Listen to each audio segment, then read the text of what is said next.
Hi, everyone. I'm Vladimir Dutiv. We are watching all the news happening in the United States and around the world. Check out these monitors behind me. These are feeds coming into the CBS News Broadcast Center from all of our stations and affiliates around the country. If it's happening out there, we're going to bring it to you live right here.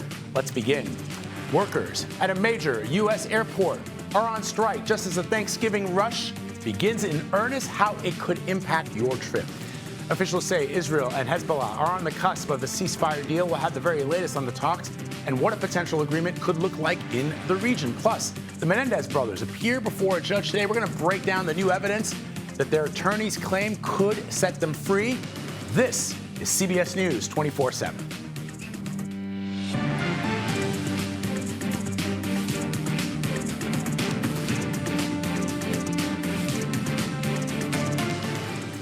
The Thanksgiving rush is already underway at airports, train stations, and highways across the country. Nearly 80 million Americans are expected to travel this week. But in North Carolina, Charlotte airport workers are on strike in protest of what they call unlivable wages. Members of the Service Employees International Union clean airplane interiors. They remove trash and they escort passengers in wheelchairs. You've seen them on your flights. Their employer, ABM, and Prospect Airport Services have said they would, quote, take steps to minimize disruptions from any demonstrations. CBS News senior transportation correspondent Chris Van Cleve has your travel planner, and he joins me now. Chris, good to see you in studio. Good to be with Welcome you. to Studio 55. Yeah, how cool is this place? It's very cool, right? And all the more cooler because you are here. Well, thank you. So let's talk about this airport strike and how the Charlotte airport has expected to see some travel delays this year. Sure. So the Charlotte airport is a major hub for American Airlines. Where I think this strike will impact American in particular is just how quickly they can turn flights around, because there'll be fewer people to assist with wheelchairs, to clean the planes, to do the things you need to turn around that flight. You know, normally you budget like an hour to do that. It may take them a little bit longer. So I think we're looking at the potential of some additional delays in and out of Charlotte today because of that. I don't think it's something that's going to turn into a lot of cancellations or things that would keep you from getting where you're going. You might just not get off the gate on time. All right, so let's talk the national picture now. How busy is travel expected to be? I was joking with you before the show because I'm like, I want you to one day, I've known you for like a decade, I want you to come in here one day and be like, Vlad, you know what? People aren't traveling as much as they did last year. I suspect they won't put me on TV if that happens. So the travel is good for business here. You know, I got bills to pay, Vlad. But this year is no joke. I mean, the TSA has set the top 10 busiest travel days are all since the Memorial Day weekend this year. So this has been a really, really busy year. We expect to see close to 3 million people at checkpoints tomorrow and on Wednesday. And then the Sunday after Thanksgiving, likely the busiest day we've ever seen at checkpoints, more than 3 million people. So it's going to be very busy. And we're going to start to see people on the roads tomorrow and Wednesday going into the holiday. American Airlines, you just saw that graphic flashing by there, expect about 500,000 more people than they had last year. TSA plans to screen about 18 million people starting tomorrow through the Monday after Thanksgiving. So there's a lot of people traveling. All right, so a lot of people traveling, but the FAA has been battling this air traffic controller shortage for some time now.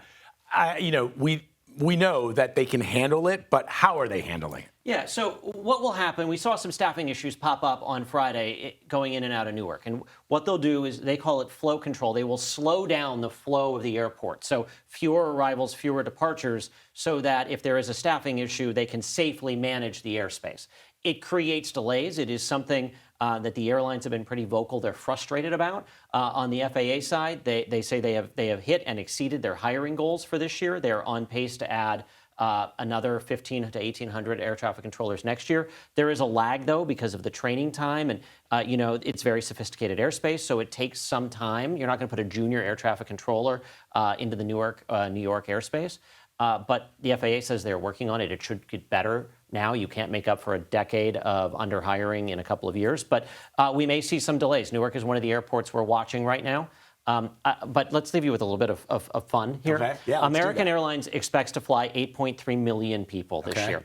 They expect to serve them about 7 million Biscoff cookies, which if you were to line up end to end, would stretch all the way from here in New York to Charlotte. Oh my gosh. Okay. Wow, that's a lot. I did not do that math. That was Americans' math, but you can see quite a distance there. That's a lot of cookies. That is one heck of a sugar high. They even built you a graphic. Look at that. Chris Van Cleve, so good to have you here, my friend. Good travel to you, sir. Thank you. All right. Let's bring in CBS News Philadelphia meteorologist Kate Bilo with the first look at the national forecast. Hey, Kate.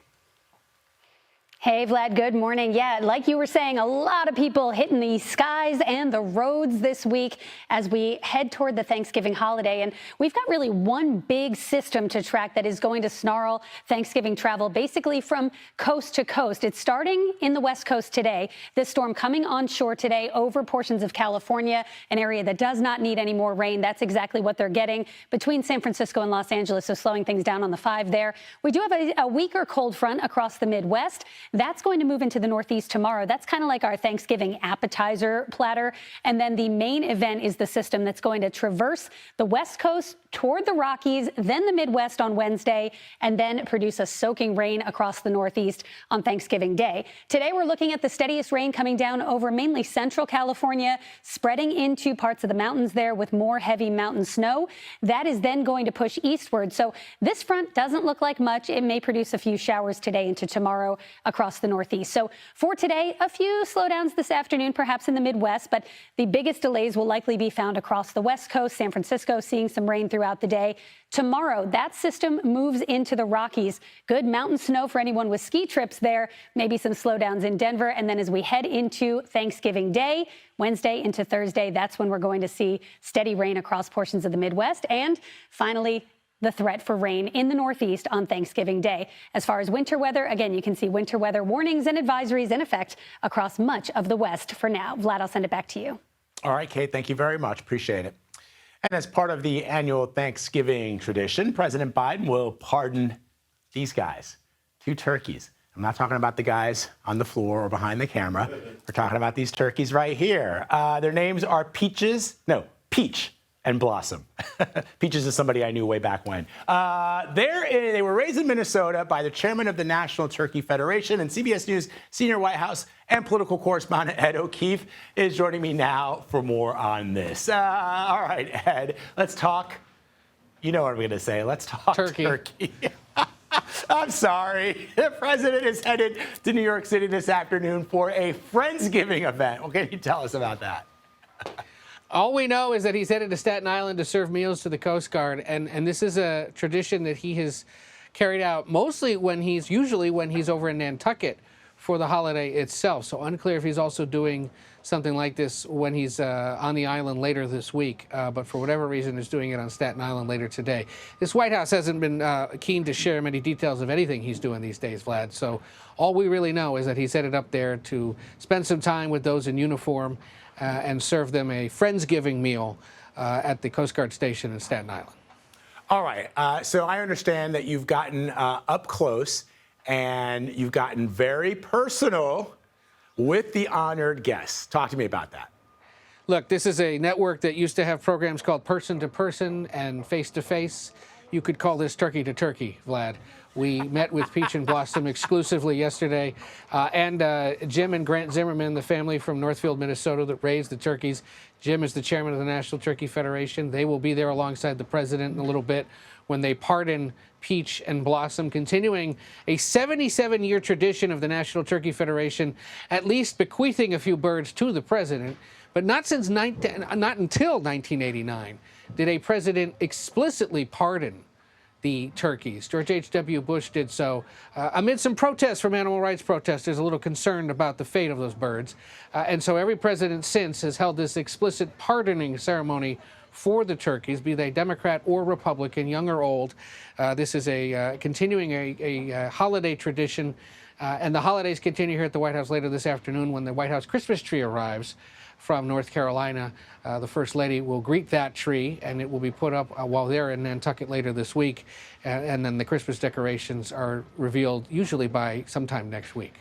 So a couple of things, Ed. We showed a picture earlier of you, and it looked like you were in a hotel room. I don't know if our audience is aware of where the turkeys get to hang out before they make the trip up to the White House. And the question that I had, and it just occurred to me, is are these turkeys specifically bred for this very purpose, or does the president, whoever the president is, choose a different turkey farmer every year?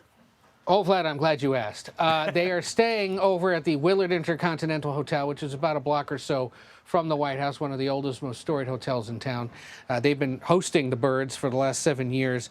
They were transported here over the weekend in a souped-up SUV, where I was told it took about 16 hours from Minnesota, but they'd stop every 4 hours or so to let the birds relieve themselves. Again, things you didn't think you'd learn on this beat, but we did. The birds are, Peach and Blossom came from a flock of about 44 that were raised there on Zimmerman's farm in Northfield, Minnesota. And he told us that they're essentially looking for those that are best behaved, that know how to strut their stuff.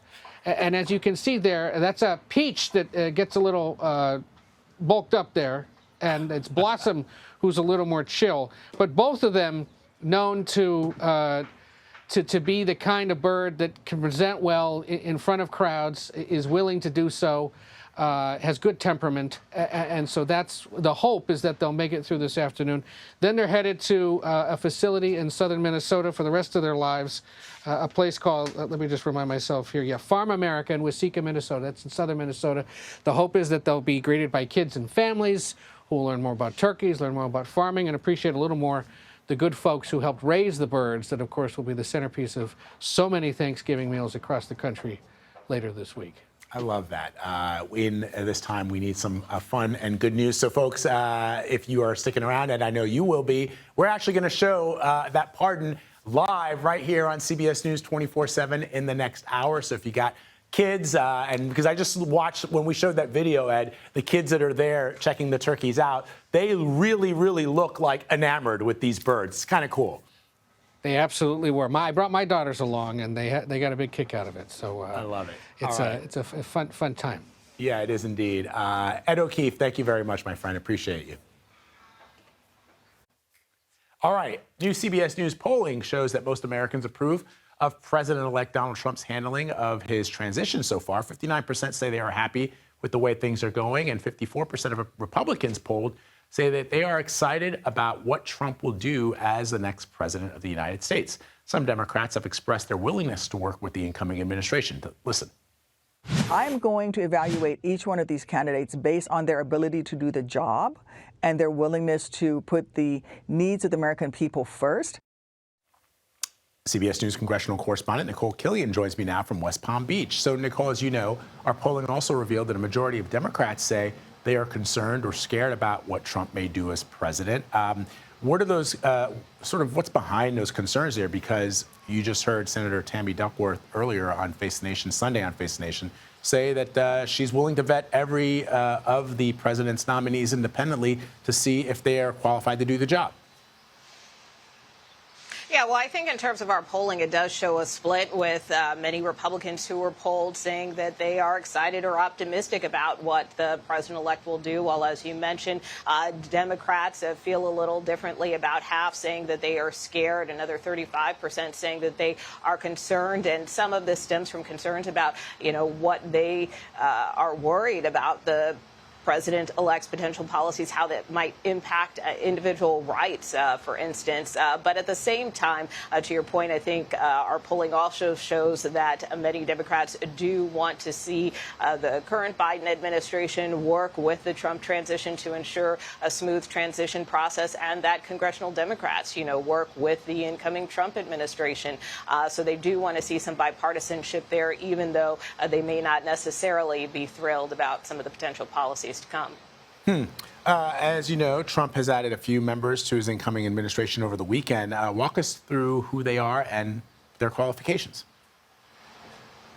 Yeah, well, probably the most notable pick came late Friday with the president-elect naming Scott Bessent as his Treasury Secretary. That was one we had been waiting on for some time, one that was very competitive, too, by the way, with even Elon Musk weighing in on who he wanted for that role. But look, Scott Bessent is someone who appears to be very well liked on Wall Street. He is also someone who will be tasked with implementing the president-elect's policies with respects to taxes and tariffs. And also worth noting, he would be the first first openly gay cabinet secretary to serve the Treasury if he is confirmed. You're looking at some of the other picks there. Lori Chavez de Remer, a congresswoman from Oregon who lost her most recent bid, re-election bid to Congress, but who is pro-labor and is getting some pretty positive reviews from some of the labor unions that are out there. You also have Scott Turner, who's an NFL veteran, someone who has now been tasked to lead housing. And of course, you have Brooke Rollins, who was tapped to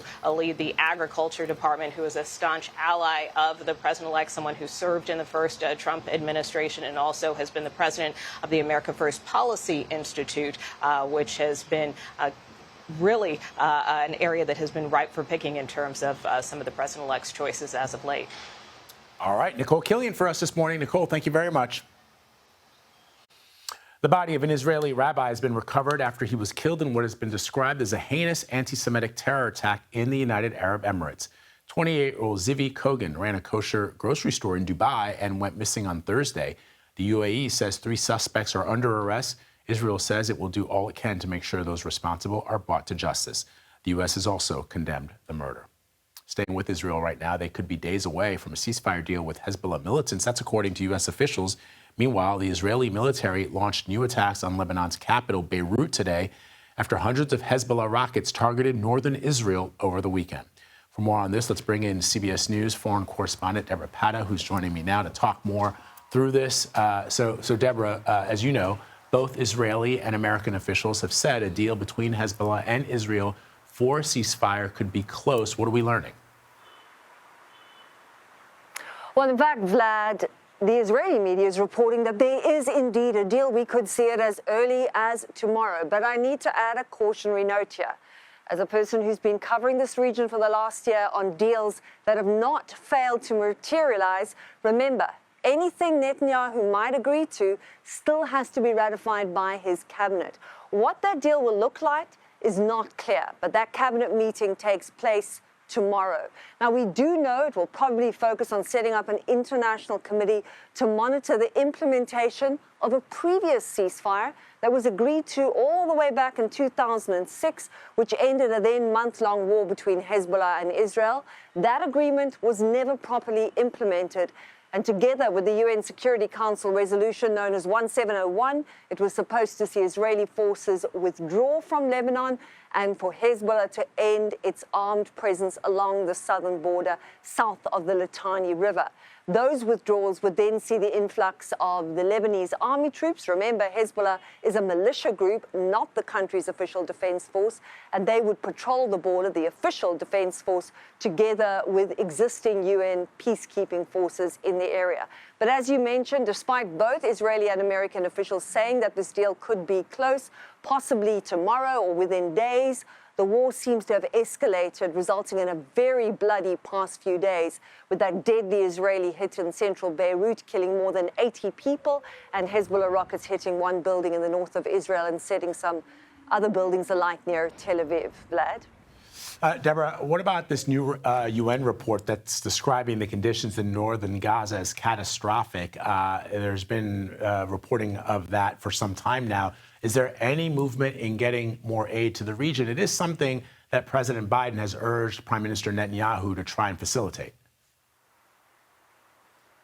It is indeed, and it forms the substance of those arrest warrants from the International Criminal Court. One of the crimes that Netanyahu and his former defense minister, Yoav Gallant, are accused of is forced starvation.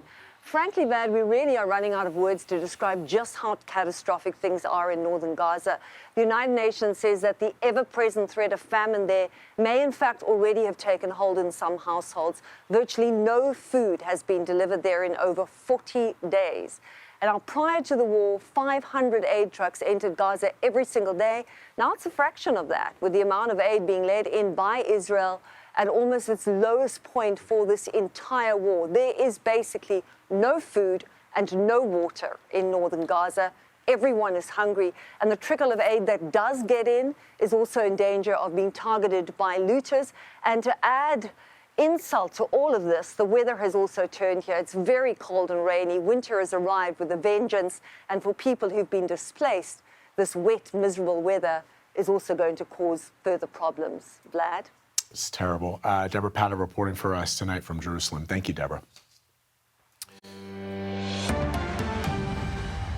Okay, a rescue mission is underway in Egypt after a tourist boat sank off the coast of the Red Sea. Officials say 45 people were on board for a multi-day diving trip and 17 passengers are still missing. A distress signal was reportedly sent early this morning before the ship went off the radar. We'll obviously keep you updated on any developments. Okay, back here in the United States, Lyle and Eric Menendez could learn if they are closer to freedom today, what to expect when the brothers appear before a judge in just a few hours. You're streaming CBS News 24/7.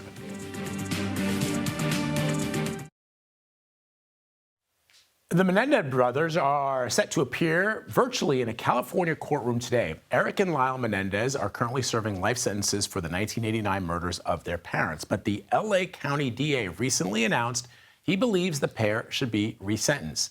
CBS News correspondent Elise Preston is following all of this for us this morning, and she joins me now to discuss this. So, Elise, what can we expect, and when can we expect it? Well, Vlad, a little later today, in just a few hours, this will be a status hearing for the brothers' quest in that resentencing. As you mentioned, they have been behind bars for more than 30 years for that 1989 double murder of their parents, Jose and Kitty Menendez. Now, the brothers will appear virtually. I did speak with their attorney, who said that they could possibly speak in court today. The judge could also take up what is called a habeas corpus petition, which basically questions the legality of their imprisonment. They were sentenced in 1996 to life without the possibility of parole. And in that 1996 trial, the judge then did not allow their defense to present evidence of alleged abuse that they say made their actions self-defense. That was not allowed in 1996. Well, their new defense team says that there has been more evidence that has come to light that also nails down that alleged abuse. And so they're saying that if that abuse would have been presented in 1996 or even now, it changes both the charges and the sentencing. So that may be taken up today. It was filed about a year and a half ago, and their deadline for that petition is looming. Elise, there's a new district attorney coming in. What do we know about that person and how this could all ultimately impact this case? Yes, that new DA takes office next week on December 2nd. There is another resentencing hearing that is scheduled for later in the month. And the new DA, incoming DA, says that he wants to review the case. So when they come in, they could push back that resentencing hearing. That is all up in the air right now, Vlad. All right. There's also there's this public lottery that's happening for the trial. It is fascinating, I guess, perhaps due to that the influence of that Netflix documentary and docuseries, that people are still very much interested in this case. So what's this lottery all about for court?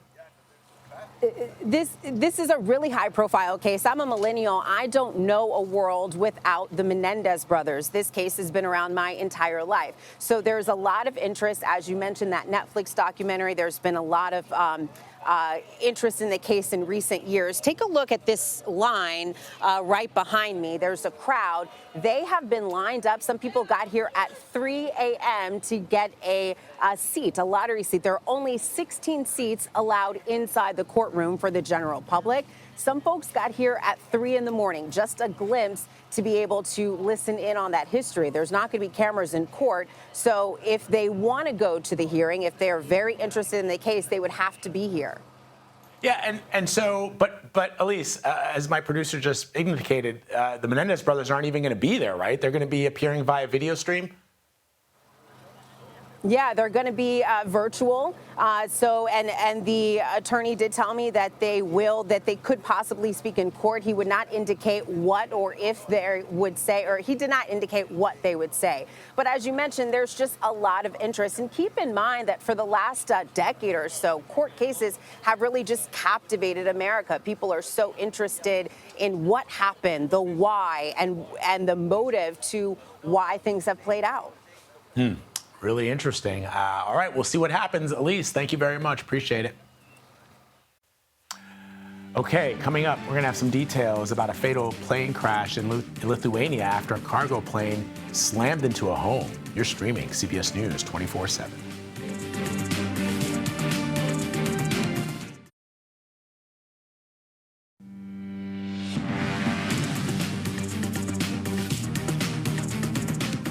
Here's a look at some of the top stories we're following for you this morning. A cargo plane has crashed into a home in Lithuania, killing at least one person. Authorities say the plane skidded off the runway while attempting to land at the airport in the country's capital earlier today.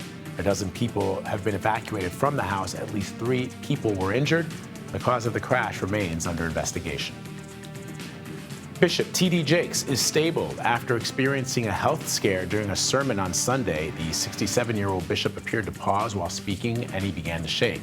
The church released a statement saying the renowned pastor and author received immediate medical attention. His daughter and son-in-law say the bishop is doing well, and they thanked everyone for their prayers. And developing nations and climate advocates are slamming the deal struck at this year's Global Climate Summit known as COP29. The deal, reached one day after the meeting officially closed, calls on wealthy nations to pay $300 billion per year by 2035 to help poor countries cope with the impacts of climate change. That is far below the $1.3 trillion per year developing nations say they ultimately need. And now to the latest on the war in Ukraine. A British national defending Ukraine has reportedly been captured by the Russian military. If confirmed, it would be the first publicly known case of a Western national captured on Russian soil while fighting for Kyiv. This comes as Russia has stepped up strikes over the weekend. CBS News senior national security correspondent Charlie D'Agata has the very latest and joins me now from the Pentagon to discuss. Charlie, what do we know about the whereabouts of this British national? What are the circumstances by which he was captured? And I cannot imagine that his experience at the hands of the Russians will be a good one. Well, that's what everybody will be looking at, including Britain's Foreign Office. So we're still awaiting official confirmation. There'll be an off-camera briefing here at the Pentagon later this morning. We hope to find out more. And this is after videos surfaced appearing to show a man in custody, described by Russian state news agency as a British mercenary. He's believed to be a former soldier. He identifies himself as 22-year-old James Scott Reese Anderson. His father told the Daily Mail that he had seen the video. He's sure it's his son. He had begged him not to go to Ukraine, and he said he was in complete shock and tears when he saw it. So this comes out of Russian media, who says he was captured in the Kursk region. Again, if that was true, that would make him the first Western fighter to be captured by the Russian military fighting on Russian soil. In my reporting from eastern Ukraine, we'd often come upon foreign fighters, most of those Americans and British. The British Foreign Office will only say, official statement, they're supporting the family of a British national, without going any further. As you know, Charlie, Russia is stepping up army recruiting, and there are reports that Russia is gaining ground at a quicker rate than last year. What is the intelligence community saying about that? Yeah, Vlad, it's not good news. So over the weekend, President Putin issued a new law that would forgive debt for any soldiers who are signing up in a new recruitment drive. And they're losing as many as 1,200 soldiers a day in terms of deaths and injuries, so 1,200 casualties a day. So that's unsustainable. But they are gaining ground, and they're gaining ground in the Pokrovsk region, in eastern Ukraine. The Ukrainians are doing all they can to hold it, and they're even gaining ground or recapturing ground in Kursk. So the Ukrainians are putting everything that they have. One of the reasons the United States has allowed them to use those ATACMS, those longer-range weapons, specifically in those battle zones, in those areas, because they have been used in Ukrainian territory before. This is the first time they've been used on Russian soil. I think it just speaks to the need, I guess. I don't want to use the word desperation, but, you know, it is a pinch at that eastern flank around the Pokrovsk region. They have gradually been ceding territory, and that's very important, but they're also losing territory that they captured inside Russia itself.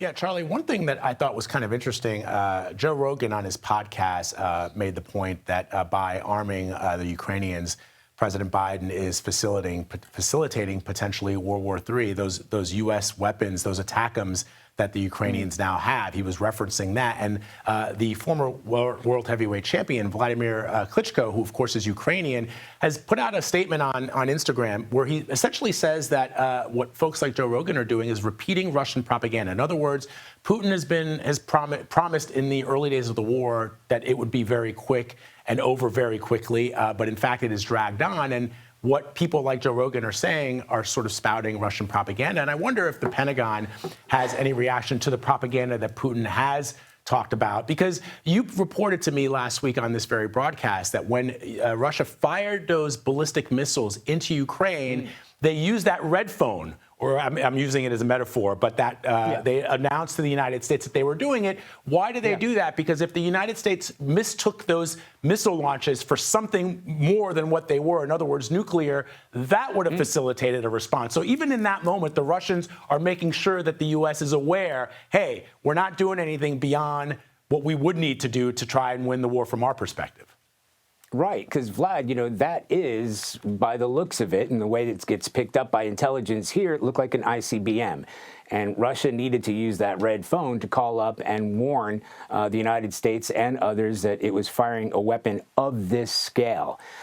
So, you know, I don't want to address Joe Rogan's statement directly, but in terms of World War III and PSYOPs, there has been a drastic escalation here. And if you speak to the people here at the DOD, well, the White House, because, you know, they're not policymakers here. They're the executors of what goes on higher up. Those weapons were given, the ATACMS, the Storm Shadows from the Brits, these longer-range weapons were given in direct response to the fact that the Russians had started using North Korean. So there's no doubt that we're seeing an escalation here. But that Russian weapon, that has never been seen before. Right. All right. Charlie D'Agata with some great perspective for us from the Pentagon this morning. Thank you, Charlie. Thanks, Vlad. Secretary of State Antony Blinken is in Italy today for the final G7 meeting of the Biden presidency. He arrived in Rome yesterday with his children. The war in Ukraine and the ongoing conflicts in the Middle East are topping the agenda. Many world leaders are concerned over how American foreign policy might shift once President-elect Trump takes office in January. All right, in the next hour, the new NYPD commissioner will be sworn in. Christina Fan has the scoop on the woman set to lead the department.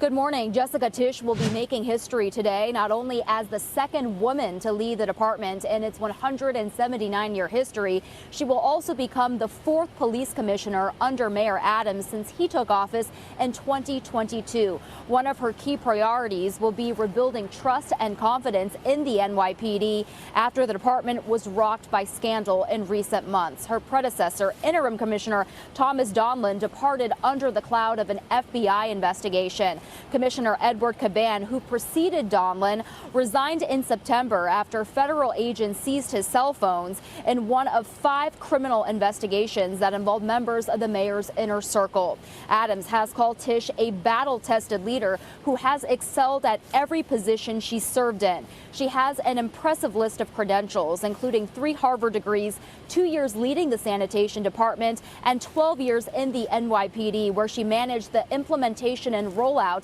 of the body-worn camera system. She will be sworn in later on this morning here at One Police Plaza. Reporting from Lower Manhattan, Christina Fan, CBS News, New York. All right, 16 people are dead and several more missing after a flash flood and landslide swept through Indonesia this weekend. Rescue workers used excavators and farm equipment to sift through the rubble in North Sumatra province. Torrential rain brought down mud, rocks, and trees across the hilly district, wiping away several homes and destroying some farms. All right, let's bring back CBS News Philadelphia meteorologist Kate Bilo with another look at the national forecast. Hi, Kate. Hey, Vlad. Yeah, busy week for travel as we lead up to the Thanksgiving holiday. Let's pull up our national map and take a look at what's going on now and what we're going to be tracking here in the coming days. It's really one storm that's really going to kind of wreak some havoc as we get into the upcoming holiday week. Let's go ahead and turn on our past 6 hours or so of radar looping across the nation and a look at today's highs across the nation as well. Nice and warm. Take a look at Houston, very warm today. We're talking 80s. Look at the difference in Dallas. Temperatures only in the 50s there. We've got colder air moving back into the Rockies. And while today is mild, all that rain you see there over California, that is going to be moving into the Rocky states by tomorrow. Another front moving through the Midwest today. That's going to knock down the temperatures. But in the meantime, it's very warm today. We're looking at 70 in Raleigh and 60 in D.C. A look at what we can expect for the next 2 days or so as that system continues to move onshore over California. It is going to continue pushing eastward and will bring some problems for travel across the Northeast. We'll take a closer look at that in just a moment. Starting off, though, with what's happening right now out west. More rain for California, an area that really does not need any more moisture. You can see that heavy rain basically blanketing the area between San Francisco and Los Angeles this morning. This all moving inland, and we're talking heavy snow for the Rockies, where we already have winter storm warnings in effect across much of Utah and Colorado. Good weather for skiers that are planning to head to the Rockies as we get into the Thanksgiving holiday. Also the Sierra Nevada with another round of heavy snow. So as this system moves inland, you can see some very heavy snow once again for the Colorado Rockies, portions of the mountains of Utah as well, looking at upwards of a foot, maybe even 2 feet in the highest elevations. That system continues to push east. We may see a little bit of snow here by Wednesday across parts of the Midwest, and then it moves into the Northeast, where snow will be limited to the highest elevations across northern New York State and into New England. For most of the large cities in the Northeast, this is going to be rain. So we've got this system moving through, heavy rain for Thanksgiving Day for cities like Boston, New York, and Philadelphia. It is mainly rain, but it's a cold rain coupled with snow in the mountains. It is not going to be a great Thanksgiving Day. 50 degrees and raining in New York. We've got some rain up and down the eastern seaboard, but it does clear out across the nation's midsection. It's going to get cold, though. Temperatures only in the 20s and 30s, and all of that cold will push east by the weekend. That said, we get a break finally across the West for Thanksgiving Day. Vlad, I'll send it back to you. All right, Kate, thank you very much. We'll talk with you a little bit later. Alex Jones is back in court today while he claims the Onion's purchase of InfoWars is invalid and should be blocked. You're streaming CBS News 24/7.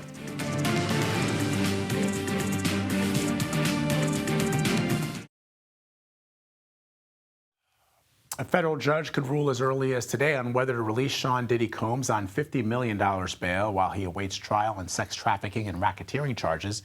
Combs' attorney argued in court on Friday that the rapper would pay for private security to monitor him around the clock if he is released. Prosecutors claim he cannot be trusted to contact witnesses if he is released.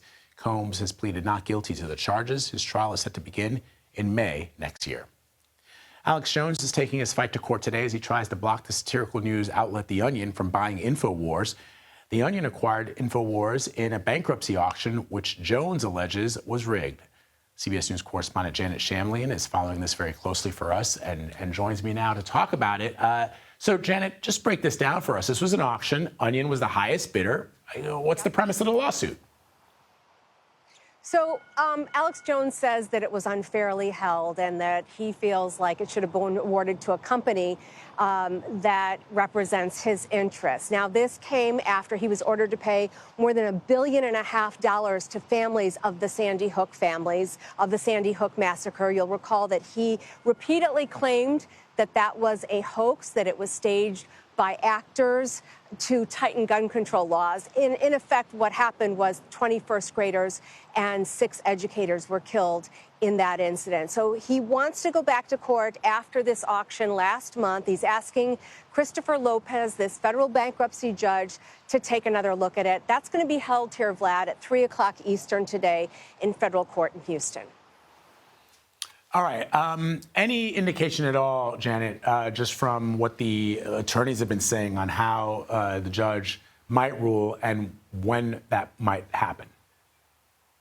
So Christopher Lopez, the federal bankruptcy judge, has a couple of options. He'll hear the arguments today. He may not even rule today. He may take it under advisement, Vlad. But he does have some options. He can allow the sale to The Onion to proceed. He can order a new auction, start this process all over again, saying it was not fair, he feels it needs to be done again, or he can award it to another bidder. Those are pretty much the 3 options. We don't know whether he's going to come make a decision on it later today when this court hearing is held. All right, Janet Shamlian for us this morning. Thank you, Janet. Former game show host Chuck Woolery has died. Many do not realize this, but Woolery was actually the original host of Wheel of Fortune. He hosted the iconic show from 1975 to 1982. Woolery then went on to find success hosting Love Connection and Scrabble. He was inducted into the American TV Game Show Hall of Fame in 2007. In recent years, he co-hosted a conservative-leaning podcast called Blunt Force Truth. Chuck Woolery was 83 years old. We've got some good news as you plan your Thanksgiving feast coming up, how you can save on your holiday spread this year. You're streaming CBS News 24/7.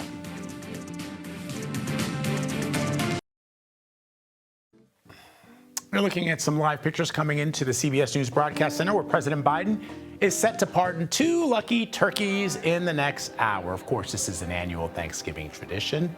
Peaches and, there it is. I was looking, we're trying to remember the name. No, it's not Peaches. It's an X. It's Peach and Blossom. They are at the White House. We're going to keep eyes on them over the next couple of minutes and, of course, bring you that live event as soon as it begins. Meanwhile, the Rose Parade is still more than a month away, but over the weekend there was a test drive of the floats, and CBS News Los Angeles reporter Kara Finstrom got to ride along. You're looking at the outside of one of 5 floats that are now being prepared for the upcoming Rose Parade on New Year's Day, and open sesame. I am inside, literally in the driver's seat. Here is the steering wheel here. This is how these floats are driven through the streets of Pasadena. And I'm going to make my way out, but we want to show you this float because it's absolutely gorgeous. And also to bring in Stephen Pollock. Tell me a little bit about this float. It is hosted in part by the Humane Society. Yes, this is the Hills Pet Nutrition Float in partnership with the Pasadena Humane Society. Really is a spectacular float that's going to be focused on exactly what the best day ever is, which is the best day ever is the theme of the Rose Parade. Best day ever is a pet adoption, really bringing a wonderful new member to your family. Fantastic float. And they're so cute. So cute. And this is the dry decorating stage, right? So wait till the flowers and all the fur is on these creatures. Is really going to be beautiful. Behind us, this gives folks at home a feel for how this all begins. Yeah, so today is a test run. So we have some floats in their T1 test run, which is what you're seeing here with the U.S. Army float. A lot of steel, a lot of metal bending going on. We have about 39 days until the Rose Parade, but this will be done. But the T1 test run is about looking at the mechanics of the float, the underbelly of the float, before we foam them over. The T2 test run, like the Go Bowling float behind me, is already foamed over. So you can see all the spectacular elements of this float. You'll see the animation of the pins spinning. It's really going to be a spectacular float from Go Bowling, a perfect game. So this is a feel for some of the magic that we're going to see on this float. They're actually going to knock down all of these pins like you're bowling a strike, right? It's going to be so much fun. If you're going to come over to this side, you'll be able to see that in action, and then you'll see the pins spinning around. It really is going to be a fun float. And we ended it up on one of these floats, driving through the streets, practicing our wave with all of the staff and volunteers. Kara Finstrom, KCAL News. Oh, I saved you some space, by the way. All right, we know who is popular at the box office. We're talking, of course, about Wicked, the long-anticipated movie prequel to The Wizard of Oz. Clinched the top spot this weekend. The movie raked in a record-setting $114 million domestically. Gladiator 2, the epic sequel, came in second, grossing $55.5 million. The Orlando Pride are the national champions of women's soccer. The Pride defeated the Washington Spirit Saturday to become the only professional team from Orlando to win a major championship. Barbara Banda scored the match's only goal in the 37th minute. The city of Orlando plans to honor the team today with a victory parade where fans will get a close-up look at the NWSL trophy. Let's bring in CBS News Philadelphia meteorologist Kate Bilo with the last look at the national forecast. Hi, Kate. Hey, Vlad. Good morning. Let's talk about what to expect if you're traveling for the upcoming holiday. Today, not all that bad. We do have a front that's going to start to get a little bit more robust across the Midwest. This is the storm moving onshore over the West Coast. That's going to bring problems for much of the country leading up to Thanksgiving, starting with the rain today across California. As you head into today, again, that's the area that's going to be hardest hit, basically out west. Just a couple of showers across the Midwest. Tomorrow, we've got morning rain across the Northeast. That could slow you down. And then the rain and snow breaking out across the Rockies, heavy snow in the Colorado Rockies. That front, that system makes its way into the Midwest just in time for Wednesday. And on Thanksgiving Day, we're looking at a steady cold rain in the Northeast, cold air in the northern plains, but finally a little bit of a break out west. Vlad, I'll send it back to you. All right, Kate, thank you very much. That does it for me, folks. But stay right there. After the break, Elizabeth Cook is live from San Francisco with all the news breaking from coast to coast and Peach and Blossom getting pardoned. This is CBS News 24/7.